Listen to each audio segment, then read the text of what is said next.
전에 제가 경험한 아이가 있어요. 그 아이가 초등학교 3학년 때 저한테 왔어요. 근데 엄마하고 사이가 너무너무 나빠서 거의 뭐 아이하고 한 집에 같이 살기 어려울 지경이다 하고 왔어요.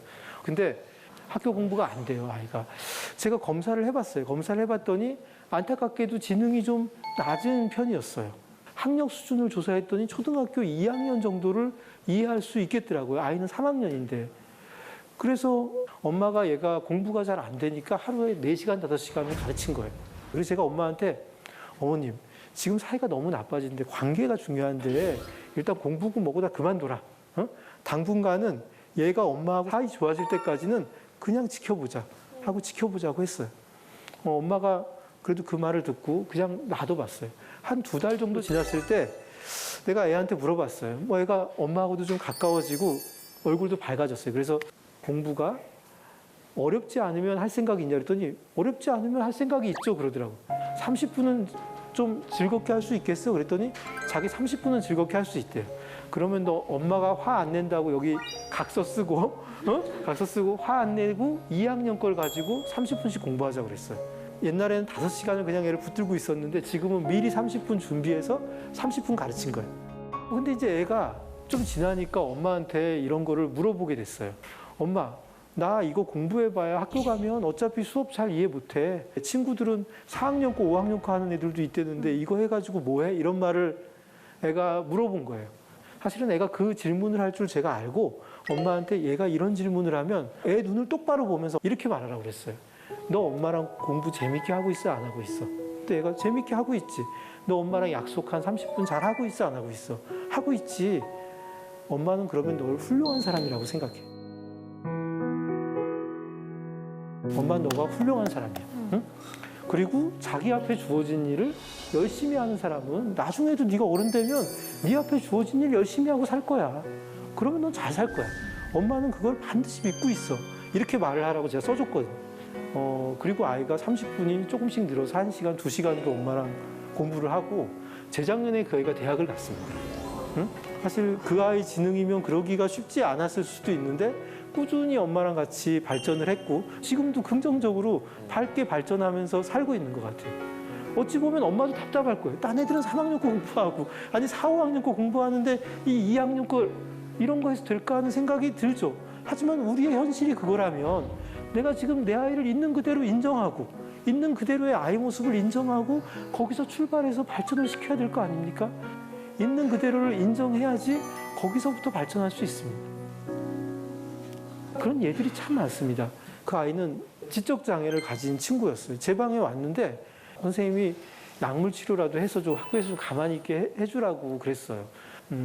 얘가 어린이 공부 세트가 있거든요. 가지고 열심히 놀더라고요. 애가 그걸 좋아하길래 제가 엄마한테 그걸 시켰어요. 어머니 집에 가가지고 집에 있는 나사를 하루에 5개씩 풀어놓으라고 그랬어요. 그러면 애가 학교 오면 야 이거 좀 나사 좀 조여달라고 엄마가 부탁을 한 거예요. 그럼 애가 집에 와서 나사를 조이는 거예요. 나사를 조이면 엄마가 야 너 덕분에 이 싱크대에 이제 오래 쓰게 됐다. 너 덕분에 이 문짝이 안 흔들리게 됐어. 너 덕분에 이 책상이 지금 삐그덕거리지가 않는 거야 하고 엄마가 나사 푼 거에 대해서 애한테 칭찬을 한 거예요. 칭찬할 게 없거든요. 칭찬할 게 없으니까 칭찬할 걸 만들어서 칭찬을 해준 거예요. 그렇게 계속 매일매일 엄마 내가 학교에 가면 나사를 5개씩 푸는 거예요. 그러면 이제 애가 와가지고 아 우리 집은 엄마 왜 이래 뭐 이러면서 이제 근데 선생님이 하루는 엄마한테 그러더라고요. 어머님 얘가 학교에서 훨씬 나아졌다고 뭐 했냐고 뭐 이렇게 하는 거예요. 엄마가 깜짝 놀랐어요. 집에서 욕을 했더니 얘가 좀 나아진 것 같다고 자기 존재감이 인정받는 기회를 준 거죠. 그래서 선생님이 그 얘기를 듣더니 좋은 방법인 것 같다고 자기도 얘를 뭘 시켜야겠다 그러더니 괜히 선생님이 들고 올 수도 있는데 교구를 선생님 책상에 놓고 오는 거예요. 얘가 못 찾을까 봐 딱 보이게 이렇게 딱 보이게 해가지고 놓고 오고 너 그거 빨리 교무실 가서 갖고 오라고. 그럼 얘가 갖고 오는 거예요. 갖고 오면 너 덕분에 우리 수업을 재밌게 했다. 너 덕분에 우리 국어 시간 즐겁게 했다고 얘기하고 애들한테 박수도 쳐주게 하고 그러는 거예요. 그러니까 얘가 친구들한테도 좀 인정받고 이상한 짓 하는 게 줄어드는 거예요. 응? 뭐 그것만으로 전부 다 아이가 좋아질 수는 없지만 어찌 보면 얘가 또래하고 비교하면 너무 차이가 난다 이렇게 생각하면 어떻게 하면 빨리 그렇게 앞당길까 하면 급하게 땡기려다가 오히려 문제만 악화되지 아이한테 어떠한 긍정적인 것도 주지 못하는 것 같아요.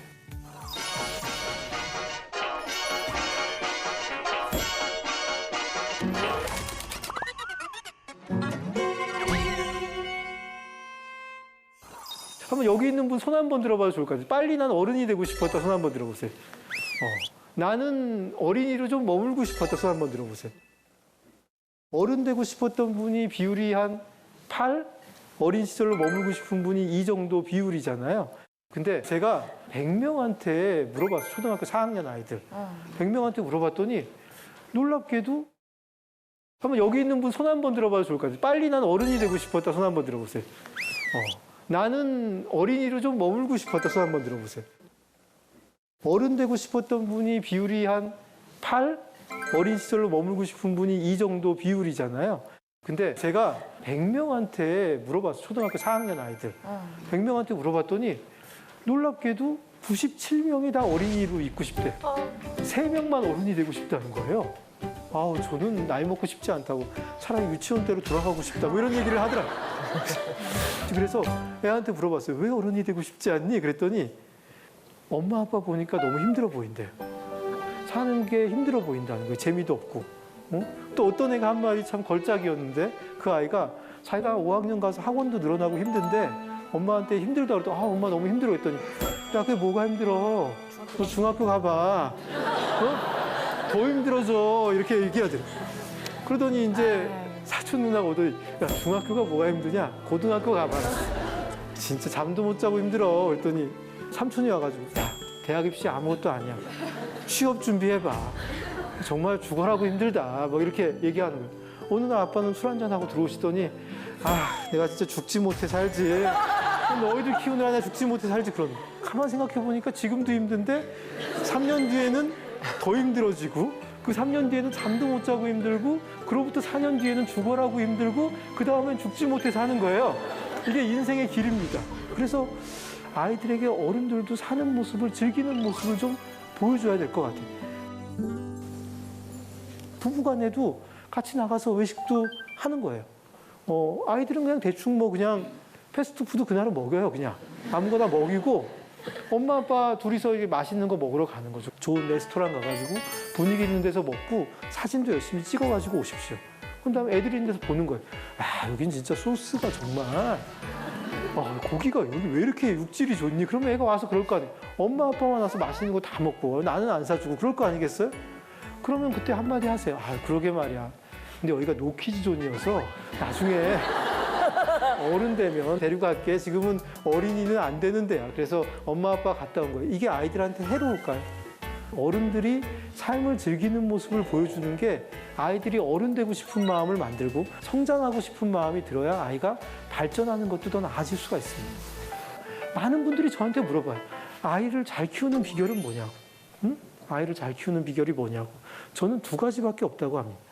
부모가 좀 좋은 사람이 되고요. 부모가 좋은 사람이 되고 아이가 부모를 좋아하면 됩니다. 애는 좋아하는 사람을 따라 배워요. 올바른 걸 따라 배우지 않습니다. 자기가 좋아하는 걸 따라 배우기 때문에 핸드폰을 좋아하면 핸드폰을 따라 배우고 친구를 좋아하면 친구를 따라 배우고 선생님을 좋아하면 그 선생님을 따라 배우고 누군가 좋아하는 걸 따라 배우게 돼 있습니다. 그러면 부모를 좋아하면 애가 부모를 따라 배우게 돼 있어요. 근데 부모가 괜찮은 사람이에요. 그러면 괜찮은 걸 따라 배우니까 애가 잘 자랄 겁니다. 반드시. 근데 내가 괜찮은 사람이 아닐 수 있잖아. 응? 내가 괜찮은 사람이 아닐 수 있잖아요. 그러면 어떻게 하면 될까요? 나부터 괜찮아지려고 하면 됩니다. 아이랑 함께 자라려고 노력해라. 아이만 크면 된다 생각하지 말고 나도 같이 발전하려는 마음을 가질 때 오히려 아이도 발전시킬 수 있다 이야기를 합니다. 예전에 어떤 엄마가 선생님 저는 너무 다혈질이라고 제 방에 와서도 말을 그렇게 하는 거예요. 선생님 저는 너무 성격이 급해요. 성격이 급해가지고 소리 안 지를 방법을 알려주면 제가 빨리 고치고 우리 애 바르게 만들겠어요. 빨리 알려주세요. 그러는 거예요. 제 앞에 컴퓨터가 있어가지고 제가 급하게 7자를 썼어요. 뭐라고 썼냐면 소리 지르지 말자. 소리 지르지 말자 하고 느낌표 2개 붙여서 100포인트로 해가지고 A4 용지 20장에 똑같이 인쇄를 해서 어머님을 드렸어요. 어머님 이걸 집에 가서 눈에 보이는 데마다 붙이라고 했어요.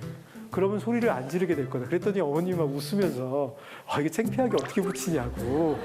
그래서 그 창피함을 이겨내면 좋아질 거다. 제가 그렇게 얘기를 했죠. 그랬더니 2주 뒤에 와가지고 선생님 정말 효과가 있더라고요.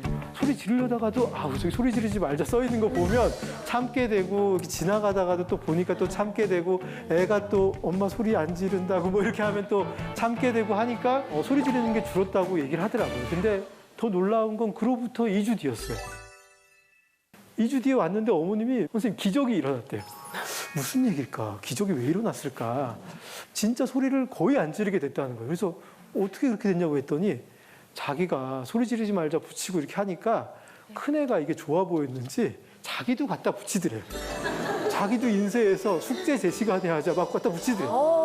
그러더니 그보다 어린 막내는 7살짜리인데 걔는 옷 제자리에 벗어온 채를 막 또 붙이더래요. 막 집안은 온통 성황당처럼 이렇게 막 흰종이가 막 붙어있는 채로 됐지만 온 가족이 이걸 붙이고서 노력을 하는 모습을 보이는 거예요. 어른이라고 잘났다고 생각하지 말고 우리가 함께 아이하고 함께 더 나은 사람이 되려고 노력을 하는 게 저는 굉장히 중요하다고 생각합니다.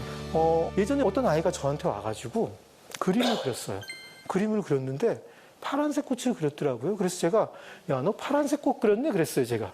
그랬더니 선생님 어떻게 하셨어요? 그래서 네가 그렸잖아, 파란색. 그랬더니 우리 엄마는 내가 파란색 꽃 그린지 모른다는 거예요. 그래서 어찌된 일인지 제가 알아봤더니 아이가 지난주 일요일에 교회를 가다가 파란색 꽃을 처음 발견했어요. 인생에서 최초로 본 파란색 꽃이에요. 너무 신났어요. 그걸 엄마한테 보여주고 싶었거든요. 그래서 엄마, 이 꽃 좀 보세요. 그랬더니 엄마가 야, 빨리 교회 늦어서 빨리 와, 빨리 와. 이러면서 이제 애를 끌고 간 거죠. 그런 다음에 얘가 그 꽃을 엄마한테 또 보여주고 얘기를 하고 싶었어요. 자기한테 너무 신기하잖아요. 그래서 이제 유치원에서 그걸 그렸어요. 그래서 엄마한테 이제 갖고 왔어요. 엄마, 내 그림 좀 봐봐 하고 엄마한테 보여줬더니 엄마가 봤어 그렇게 얘기한 거예요. 설거지하다 봤어 이렇게 얘기한 거죠. 그랬더니 애가 이제 엄마가 제대로 안 본 것 같잖아요. 그래서 엄마 제대로 봐봐. 그랬더니 우리 딸 그림도 잘 그리고 피카소 되겠어 뭐 이렇게 얘기를 해요. 칭찬도 해준 거죠. EBS 배운 대로 칭찬도 우리가 해가지고 칭찬도 하고 그런데 엄마 제대로 안 보고 야 도대체 왜 그래 너 엄마가 제대로 봤다니까 엄마 지금 얼마나 바쁜 줄 알아? 지금 설거지 빨리 한 다음에 너 지금 영어 흘려듣기도 해야 되고 수학 공부도 해야 되잖아. 그 그림책 5권도 읽어줘야 되고 그 다음에 너랑 놀이하기로 한 것도 있잖아. 그 다음 엄마 찾아볼 정보도 있어. 이런 거 다 하려면 너무 힘든데 왜 너까지 와서 방해를 저희가 있어. 이렇게 얘기를 하는 거예요. 사실은 우리가 그런 일들이 너무 많이 벌어집니다. 얘는 이 그림에 대해서 엄마하고 얘기하고 싶은데 우리 마음속에는 애하고 해줘야 될 일이 너무 많이 들어가 있어요. 왜 그 많은 일이 들어가 있을까요? 아이를 사랑하기 때문이에요. 사랑하기 때문에. 아이를 사랑해서 이 많은 걸 다 해주고 싶고 애를 잘 키우고 싶어서 거꾸로 지금 현재의 아이한테 집중이 안 됩니다. 내 마음속에 부담이 많다 보니까 이 아이하고 잠깐 앉아가지고 이거 무슨 꽃이야? 어디서 보고 그렸어? 하는 그 말을 하는데 몇 분이 걸릴까요? 단 5분도 걸리지 않습니다. 근데 그 5분을 집중해줄, 이 현재에 집중해줄 마음의 어떤 여유가 없이 너무너무 해줄 게 많은 상황에서 이것도 채워줘야 되고 저것도 채워줘야 되는 상황에 시달리면서 우리가 육아를 하고 있는 거예요. 그러다 보니까 어찌 보면 아이는 엄마는 나를 잘 몰라요. 응? 내가 좋아하는 거에 관심도 없어요. 사실 엄마가 얘를 얼마나 사랑합니까? 얼마나 잘해주고 싶겠어요. 그 마음이 다 있음에도 불구하고 아이는 느끼지 못하는 순간이 정말 많은 것 같아요.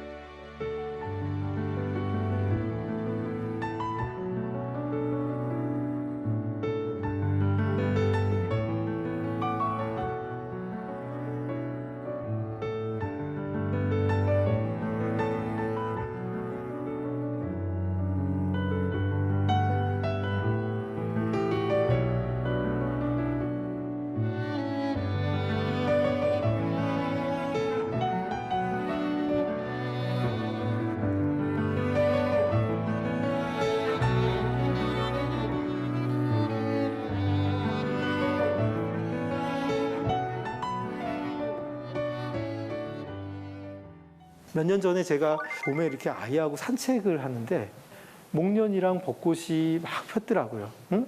올 봄에도 이제 목련 벚꽃이 피면 우리 기분이 되게 좋아지잖아요. 그걸 보면서 제가 이렇게 이런 생각이 들었어요. 이게 열흘 지나면 이게 없겠지. 이렇게 나란히 서 있는 아이를 제가 보니까 이 아이의 지금도 다시는 없을 겁니다. 얘가 물론 잎이 무성한 큰 나무로 성장할 수 있겠지만 10살의 이 아이는 이제 없을 거라는 생각이 들더라고요. 이건 마지막 순간이구나.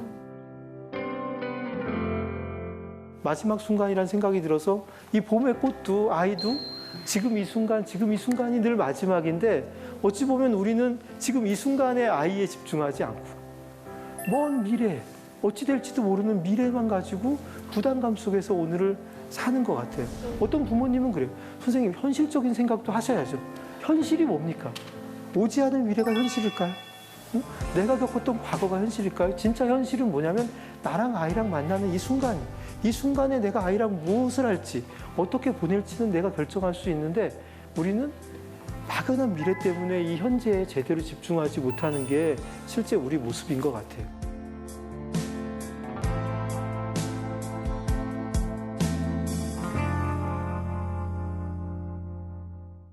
오늘 강의 제목이 겸손한 육아예요. 첫 번째는 아이가 말하면 아이 말을 들어야 돼요. 네가 뭘 알겠냐 생각하지 말고 열심히 귀 기울여 듣는 그런 겸손이 필요합니다. 두 번째는 시간에 대한 겸손이에요. 모든 변화는 긴 시간을 통해 이루어지기 때문에 금방 변할 거라는 생각. 내가 세게 말하면 변할 거다 이런 생각하지 말고 시간을 통해 변화시키겠다는 겸손. 세 번째는 얘가 지금 좀 헤매고 잘 못할 수도 있어요. 그러면 얘 인생은 안 될 거다. 이게 얼마나 오만한 생각입니까? 내가 뭔가 안다는 듯이 생각하는 그 교만을 버리는 그 겸손. 마지막 겸손은 나 혼자 잘하면 행복할 수 있다. 우리 사회 너무 경쟁 사회 아닙니까? 이 사회의 30%가 행복하다면 이 사회의 70%는 불행한 거 아닙니까? 우리 아이는 경쟁에서 승리해가지고 30% 안에 들면 이 사회에서 건강하게 살 수 있다. 저는 그렇게 생각하지 않습니다. 70%가 불행한 사회에서는 모두가 불행하다고 생각이 들고 함께 잘 돼야지 우리가 함께 행복할 수 있다. 이런 겸손까지 가질 수 있다면 우리가 아이를 좀 더 건강하고 잘 키우면서 또 육아가 부담스럽지 않고 행복의 순간으로 채워질 수 있지 않을까 그렇게 생각합니다. 예, 오늘 강의 감사합니다.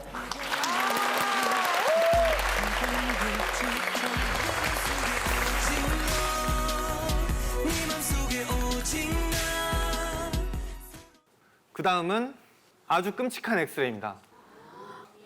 예. 아이의 엑스레이인데 요 밑에 동그라미 2개 친 게 그 갈비뼈가 모양이 약간 불룩하게 나와 있죠. 이게 골절이 붙어가는 과정입니다. 골화가 되는 과정이에요. 요 위쪽에는 쇄골뼈, 여기는 방금 누가 부러뜨린 것처럼 부러져 있습니다. 이게 아동 학대의 전형적인 엑스레이입니다. 시길 달리에서 때린 겁니다. 이 그 갈비뼈는 아마 이렇게 벽에다 대고 눌렀을 겁니다, 애를. 부러뜨릴 정도로.